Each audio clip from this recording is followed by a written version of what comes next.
मेरा नाम है हरिया, मैं काम करता हूँ बहुत बढ़िया, खाता हूँ खाना और रोज गाता हूँ गाना। अरे यार, आज तो बहुत देर हो गई। इस खतरनाक जंगल को देखकर तो मेरे हाथ पैर ठंडे हो गए हैं। अगर मैं वक्त पर गांव नहीं पहुंचा तो मालिक बहुत नाराज हो जाएंगे। तभी हरिया को एक आवाज सुनाई देती है। सुनिए हरु जी। अरे, ये आवाज किसने दी? तभी हरिया को सामने कुछ दूर एक औरत खड़ी दिखाई देती है। अरे भाई, ये औरत अकेली इतनी रात को इस जंगल में क्या कर रही है? चलकर पूछना पड़ेगा। फिर हरिया अपनी बैलगाड़ी उस औरत के सामने लाकर रोक देता है और उससे पूछता है। अरे सुनिए, आप इतनी रात को इस खतरनाक जंगल में अकेली क्या कर रही हैं? तभी वो औरत मीठी आवाज में कहती है। अरे हरु जी, आप आ गए। मैं कब से आपका इंतजार कर रही थी। वैसे तो यहाँ से काफी लोग गुजर चुके हैं, लेकिन मैं खास आपका इंतजार कर रही थी। अच्छा, तुम सच कह रही हो? मुझे तो यकीन नहीं हो रहा है। वो क्या है ना, आज तक किसी ने मुझसे इतने प्यार से बात नहीं की। हाँ हाँ हरु जी, मैं सच कह रही हूँ। अब देर मत करिए और जल्दी से मुझे मेरे घर तक छोड़ दीजिए। हाँ हाँ, कौन सी बड़ी बात है, अभी छोड़ देता हूँ। आप मेरे पीछे बैलगाड़ी में बैठ जाइए और मुझे रास्ता बताते चलिए। फिर वो औरत हरिया की बैलगाड़ी में बैठ जाती है और हरिया बैलगाड़ी हाँकता हुआ आगे चल पड़ता है। फिर उस औरत के बताए हुए रास्ते पर चलते चलते हरिया बैलगाड़ी लेकर एक काली गुफा के आगे आकर रुक जाता है। हरिया उस औरत से पूछता है। हाँ देवी जी, आपका घर कहाँ है? यहाँ तो एक गुफा के अलावा और कुछ नहीं है। तभी अचानक वो औरत हवा में उड़ने लगती है। देखते ही देखते उसका सुंदर रूप एक डरावनी चुड़ैल में बदल जाता है और वो जोर जोर से हंसती है। अरे तू तो एक नंबर का बेवकूफ निकला। तू तो बड़ी आसानी से मेरी बातों में आ गया। अरे मर गया रे, ये तो एक चुड़ैल है। हे भगवान बचा ले, ये तो बड़ी डरावनी दिखाई दे रही है। और फिर अगले ही पल हरिया की बैलगाड़ी में रखा सारा सामान हवा में उड़ता हुआ उस काली गुफा के अंदर चला जाता है और वो चुड़ैल भी उस गुफा के अंदर जाकर कहीं गायब हो जाती है। हरिया ये नजारा देख बुरी तरह घबरा और परेशान हो जाता है। अरे, ये चुड़ैल तो मेरा सारा सामान लेकर गुफा में गायब हो गई। अब क्या होगा? अगर मैं गांव खाली हाथ गया तो मालिक मेरी अच्छी खबर लेंगे। मेरी इस बात का कोई यकीन भी नहीं करेगा। फिर आखिर वही हुआ। हरिया के मालिक चंपक सेठ को हरिया की किसी भी बात पर रत्ती भर भी यकीन नहीं हुआ। चंपक सेठ को लगा हरिया झूठ बोल रहा है और उसने ही लालच में आकर सारा सामान हड़प कर लिया है। फिर हरिया को बेईमान समझकर चंपक सेठ उसे काम से निकाल देता है। अगले दिन अपनी दुकान में परेशान बैठा चंपक सेठ गुस्से में बड़बड़ाता है। अरे, दुकान में तो सामान बिल्कुल भी नहीं है। अब मुझे ही शहर जाकर सामान लाना होगा।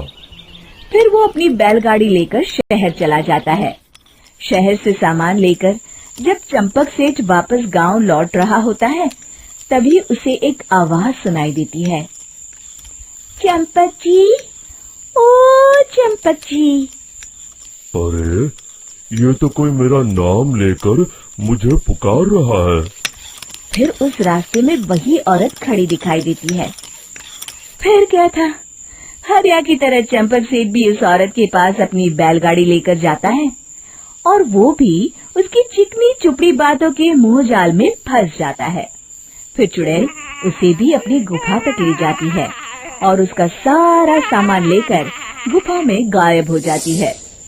बेचारा चंपक सेठ लाचार होकर खाली हाथ गांव लौट आता है।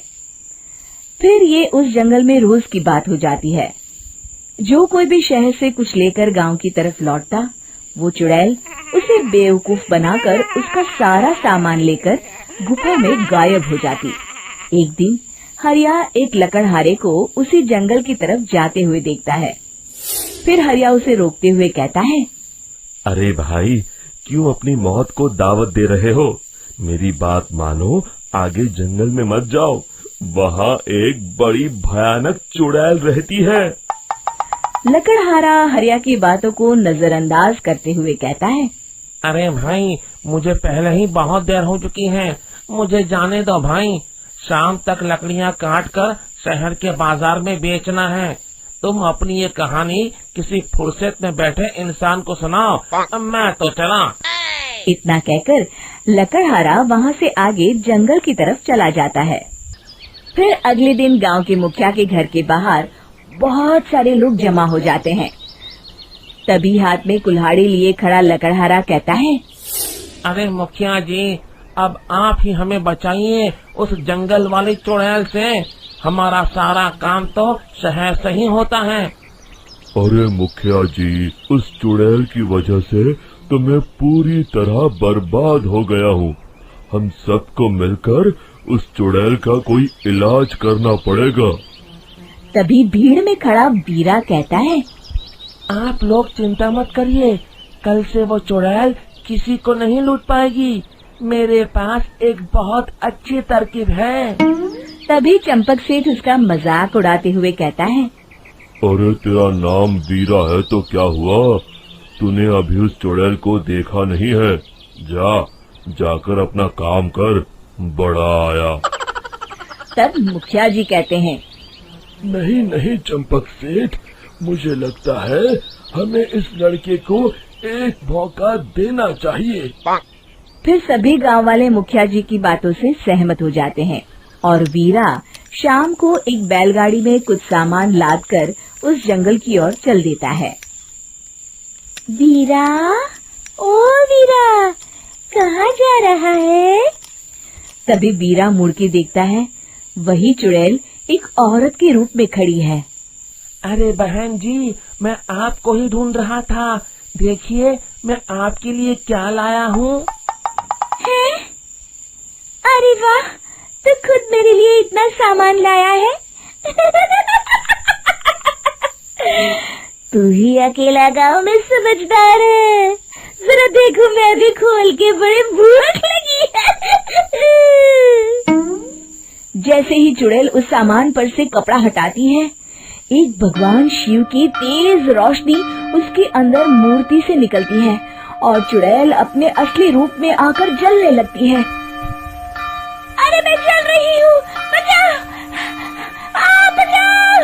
ओम नमः शिवाय, मर गई मैं! देखते ही देखते वो चुड़ैल राख के साथ उड़ जाती है और सभी गांव वाले भी वहां जाते हैं। शिक्षा बुराई पे सदा अच्छाई की ही जीत होती है।